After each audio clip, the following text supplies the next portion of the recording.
Hello, good afternoon, and welcome to Verses and Paragraphs and everything in between. Now, get ready, it's time. Get out your books, your pencils, biros, or whatever, since we're going to be learning some new things today. Verses and Paragraphs and everything in between is a creative platform for anyone who wants to learn something new, and it's also a creative platform where we come together, learn something new, and try and see how we can bring back the book reading culture. Today, yay, Dr. Rafa James is on. The man who went to the forest of 1,000 demons and came back in one piece. Eloy is watching from Edinburgh. All right, I'm welcoming everyone to today's broadcast of Verses and Paragraphs and everything in between. Yesterday, for those of you who are not on, we talked about the oldest words in English language. Today, we're going to be talking about something else, and we're going to be talking about eponyms. Eponyms, spelled E-P-O-N-Y-M-S. Sadly, I cannot lift it up today, but eponyms. Eponyms are words that have been derived from people's names. Les Tamba is watching all the way from Aberdeen. Thank you for coming on. Now, eponyms are words that have been derived from a person's name, and they include many of the words that we use every day, from fashion, science, music, food, and whatever. Today we'll be talking about some of the eponyms that we know. Now, one of the very first eponyms is the word cardigan. I'm sure we all know what cardigan is. It's not a sweater, or it's a sweater of sorts, but it has buttons down the front. Now, you'll be interested to know that cardigan is derived from the name of a man. And the man we'll be talking about is James Brudenell, and he was the 7th Earl of Cardinal. Cardinal is a town in Wales. Cardigan, rather, is a town in Wales. Now, James Brudenell himself was a British general who in 1984 led a brigade of sorts during the Crimean War. That is history anyway. But the interesting thing about the Brudenell man is that he was very wealthy and very stylish, so he outfitted his regiment in uniforms that were stylish as well, and they were knitted wool waistcoats. If you all know what a cardigan is, a cardigan is like a sweater and you button it up. So that was how he kitted out his regiment. And he was hailed as a hero when he returned back from the war, and the knitted waistcoats became a popular item.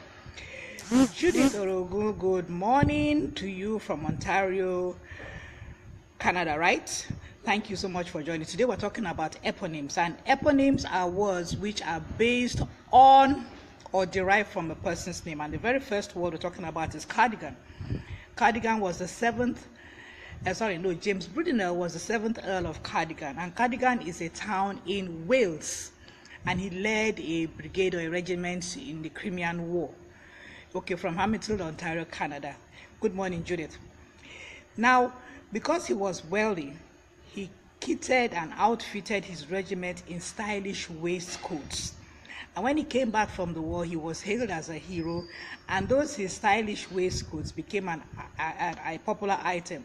I even understand that even Michelle Obama, it's a popular item in her wardrobe. So there you go, and that's how the word cardigan derived. Now, the second word we'll be talking about today is the word boycott. In fact, there's hardly Ike Nakalu's watching. There's hardly any person who doesn't know what a boycott is. We're always having boycotts, especially in this Nigeria, especially in universities, the labor groups, unions, they all boycott. Now, you'll be interested to know that that word boycott was derived from someone's name. And the man's name was Charles Cunningham Boycott. He was an English estate manager operating out of Ireland. In 1880, his unfair rent practices and evictions led local activists of the Irish Land League to encourage boycott tenants to stop harvesting crops. And then not only that, local shops too supported the workers and refused to serve boycott. Today, people continue to boycott or refuse to deal with a country, organization, or person as a protest or punishment. And there you have it. When we use the word boycott, we don't know that it was actually somebody's name, and because of his actions, people now derive the word boycott from his name, because his name was Boycott. He was a very selfish person, and people encouraged people not to work for him again. And so because they didn't work for him again, they boycotted him, and of course he would have lost money. So there you go. That's the origin of the word boycott. Now this is another interesting one. Dons. Or like we would say in Nigeria, Olodo. Now the story goes. John Duns.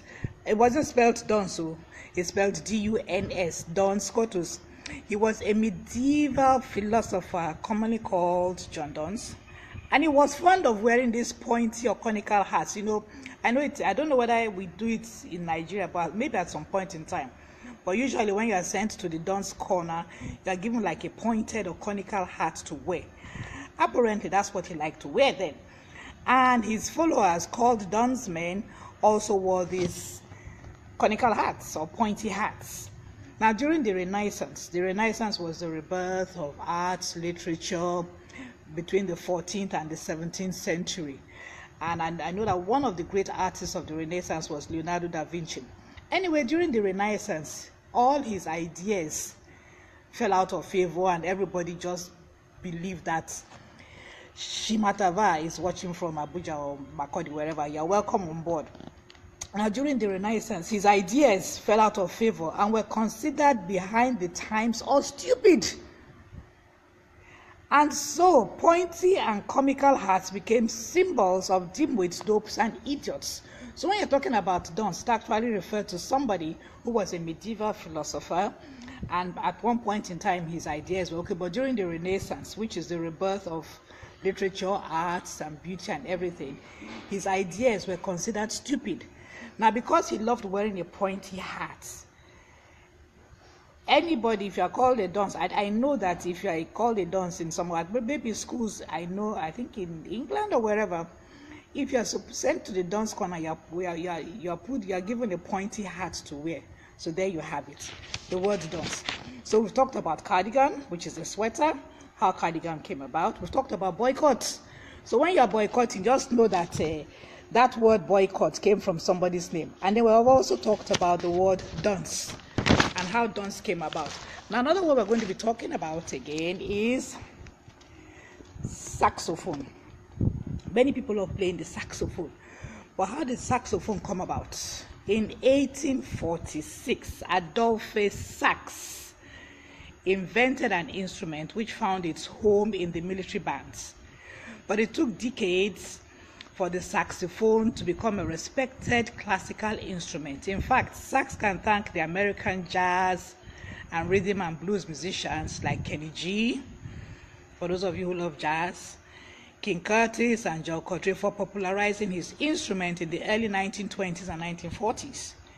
In the mid-50s, the saxophone began appearing in pop songs and then was adopted by some rock and roll bands.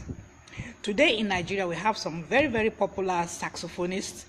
We have Mike Aremu, Lagbaja, Kunle Ajayi, Femi Kuti, Yemi Sax. If you know anyone that I don't know, please just let me know and I'll talk about it here. But there you go. So most of these words. Now there's one word I know has been popularized in Nigeria. I know there are many other words you can also tell me. Amebo. Amebo is supposed to be gossip, but do you know that it was actually the name of a character on the village headmaster? But because she portrayed the character of a gossip, Nigerians now, once you gossip, you are called Amebo. So you see, Amebo is an eponym, and an eponym is a word based or derived from a person or the person's character. Now, if there are any other eponyms you know from Nigeria, just let me know as we go along.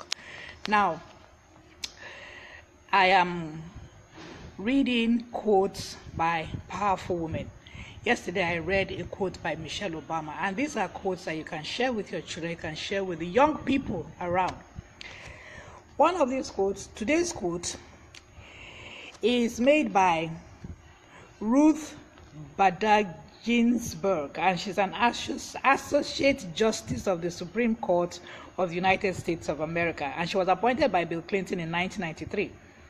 She is, Shola Okunuga is a saxophonist. Where is that Shola? Is she based in Europe or based in Nigeria? My sister Eloho is talking about saxophonists.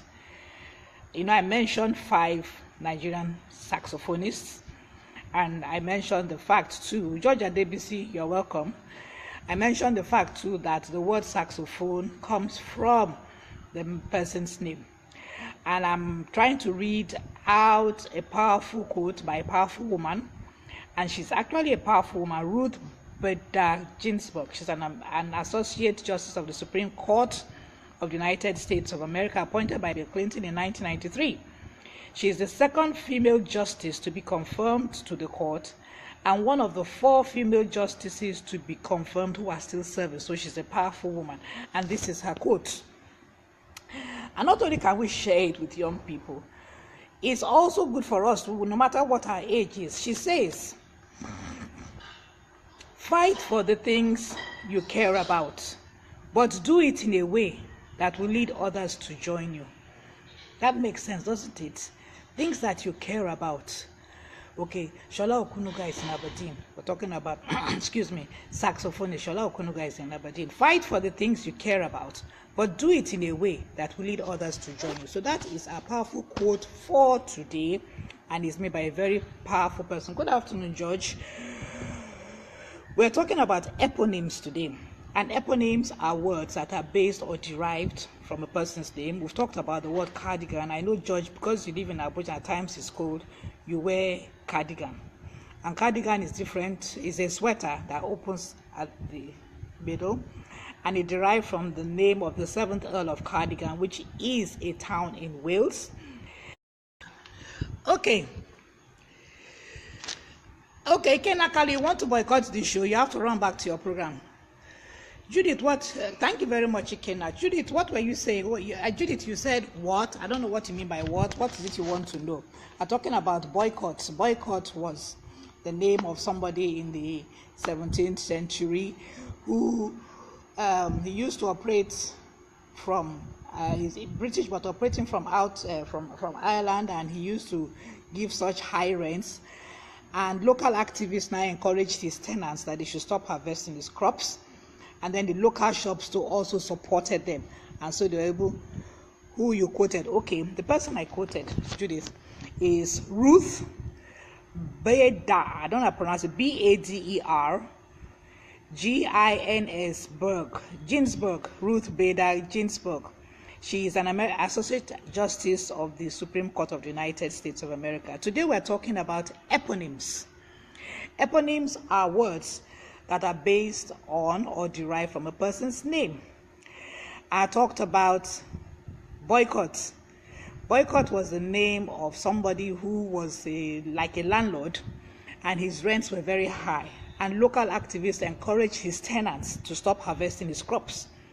Not only that, local shops also encouraged the people, look, don't work for this man, and so they boycotted him. And so the word boycott comes from there, and boycott is one word that is very popular in Nigeria. So boycott is an eponym of someone who was called boycott. I talked about saxophone, Adolphe Sax. In which century was this one? 1846. You're welcome, Judith. In 1846, he invented the saxophone, and we talked about the saxophonists we have in Nigeria. So the word saxophone comes from the man Adolphe Sax. And then we talked about what did we talk about? We talked about cardigan. We talked about boycott. We talked about dance, Mumu Olodum. And it was the name of a man who was a medieval philosopher. He used to wear these pointy hats, conical hats. And during the time of the Renaissance was the rebirth of literature, arts, and the like. His ideas were now considered dim and stupid.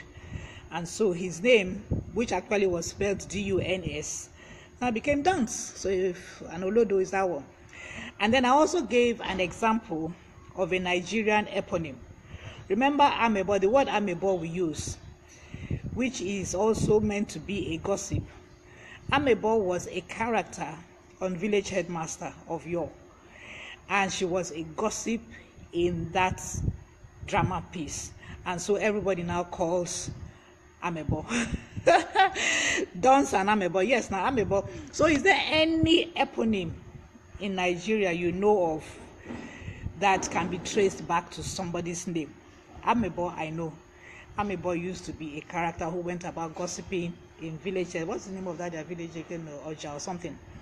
Anyhow, today people are saying, oh, that person Amebo. You don't know that Amebo actually derived from the name of a character on Village Headmaster. So when you have a word either in fashion, food, science, or medicine that derives from the name of a person, it is called an eponym. And then I made a quote by a powerful woman, Ruth Bader Ginsburg, who is an associate justice of the Supreme Court of the United States of America, appointed by Bill Clinton in 1993. She's still serving, actually. She says, fight for the things you care about, but do it in a way that will lead others to join you. So what she's saying, that you can start a revolution, but let it be something that is worth fighting for, and do it in such a way that others will want to join you. And that's like talking to our young people. Now, our word for today. Our word for today is kismet. It has nothing to do with kissing. It is spelled K-I-S-M-E-T. Kismet. Let me hold it up in a minute. Kismet. That's the word. K-I-S-M-E-T. And kismet means fate or destiny. When you're talking about someone's fate or someone's destiny, it was his kismet that he would become a lawyer. Cream Lagos. Okay, Ajala used for travelers. That is right. That is right. Cream Lagos, which is actually, I don't know, Cream Lagos is the library that started by Dr. Raphael James. Ajala, that's true. Ajala used to be a great traveler. And when people are traveling a lot, they call you Ajala. I even call Dr. Raphael James himself Ajala traveler. So you see, now we have two eponyms from Nigeria. We have one, Amebo, which is an eponym for gossip, or a gossip, someone who gossips, and Ajala, an eponym for people who travel a lot, because Ajala used to be a great traveler. Which year was it? What year was it? Because I know Dr. Raphael James is doing something or has done something on Ajala. Isaac Slim Charles, good day. The network too is fluctuating a bit. Where are you actually? Are you still in Kaduna or Jos, or are you in Abuja? All right, good to have you on, Isaac Slim Charles. I think you are watching from Abuja. Isaac Slim Charles works is you are a poet. One of these days we are going to get you on. You're going to talk to us. We are still in the celebration of World Poetry Day. May have passed, but we're still celebrating World Poetry Day. So I just mentioned the word of today. The word of the day is kismet, and kismet means fate or destiny, and that's the word there, kismet, K-I-S-M-E-T, and it is a noun. So when you talk about someone's fate or his destiny, it was his kismet to become a preacher, or kismet made it in such a way that he met with a horrible end. Because I mean, when he was growing up and he was stealing, robbing, and harassing people throughout his university days, it was kismet. It was his kismet to end up in a horrible way. So that is the word for today, kismet, and it means fate or destiny. So we've been talking eponyms, which are words that are based or derived from a person's name. And we talked about cardigan, which is a sweater that's opened up. We talked about boycott. Jan Owadia, you're welcome on board. We talked about boycott and how boycott was derived from the name of someone who was oppressing people with high rents, and local activists encouraged them to stop harvesting his crops, which is what people do now when you want to boycott. So okay, we're going on a boycott. We're no longer going to work, we're no longer going to, it's a protest or like a punishment. And then we also talked about saxophone and the fact that the saxophone was developed by Adolf Sax in the 18th century. And then we also we've already come up with 2 Nigerian eponyms. Amebo, who originally was a character in Village Headmaster, and in that drama she used to gossip a lot, and so people now refer to gossips as Amebo. And then we've just got another one, Ajala. There's even a song, Ajala, traveler over the world. So all the people who like traveling a lot, like my friend Dr. Raphael James, my brother from another mother, he is a present day Ajala. So I guess this is a good time to call it a day. For everyone who has tuned in today, I hope you have learned something new that you can take away with you today. We've talked about eponyms, which are names derived from people. And we had a powerful quote from a very powerful woman. And our word of the day is Kismet, which means fate or destiny. So I'd like to thank everyone who has tuned in today. Thank you so much. George Adebisi, I hope you had your notebook and your pen to write down, because as a class captain, you have to do a recap of today's broadcast. Now, if you are watching this now, or if you missed it, or you just came in late, or you're watching it after it has been broadcast, if you missed this one, you can go to my YouTube channel, Erumena Amata, and you can watch today's broadcast and every other broadcast I've done before now and learn a thing or two. I'd like to thank everyone for tuning in today. My sister Ella from Edinburgh, Judy from Ontario. There are a couple of people, you see the things I've gone about. I thank everyone who has come on today. Jano Wadia. Let me just try and say, as Kolike Nakalu has boycotted my program. Elizabeth Joe is watching from Kaduna, Abuja. George Adebisi, Krim, Lagos. And who again? Shimatava is watching from Abuja or Benue State. Thank you, everyone. Les Dumba watching from Aberdeen. Thank you, everybody, for tuning in today. It's been nice having you on the show today. Let's make it another date tomorrow at the same time, by God's grace. Bye.